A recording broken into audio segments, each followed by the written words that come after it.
Expansion contraction പലരും ചോദിക്കുന്നൊരു കാര്യം. ശരീരത്തിൻ്റെ എക്സ്പാൻഷൻ,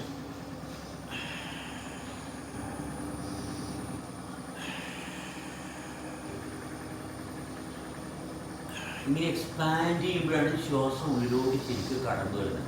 അപ്പോഴാണ് രക്തത്തിൻ്റെ ചംക്രമണം മര്യാദക്ക് നടക്കുന്നത്. അതിൽ നിന്നാണ് നമുക്ക് തെളിച്ചം കിട്ടേണ്ടത്. അല്ല നമ്മൾ വേറെ എന്ത് കാര്യം ചെയ്തിട്ടുള്ള കാര്യമില്ല. എക്സ്പാൻഷൻ കോൺട്രാക്ഷൻ മര്യാദക്ക് ചെയ്യുമ്പോൾ തലയിലോട്ടുള്ള രക്തോട്ടമൊക്കെ ശരിയാവും. എല്ലാ ഭാഗവും നമ്മുടെ ശ്രദ്ധയിൽ ഉണരാൻ തുടങ്ങും. ഇവിടെ നമ്മൾക്ക് നമ്മളിലുള്ള പ്രവർത്തനങ്ങളെ നേരിട്ട് അനുഭവിക്കാൻ സാധിക്കുന്നപ്പോഴാണ്. നട്ടലൊക്കെ നിവർന്നു വരും. നമ്മുടെ ശരീരത്തിലെ ദഹനങ്ങൾ ശരിയായിട്ട് നടക്കും. ഇത് നമ്മൾ സ്ഥിരം ചെയ്യേണ്ട കാര്യമാണ്.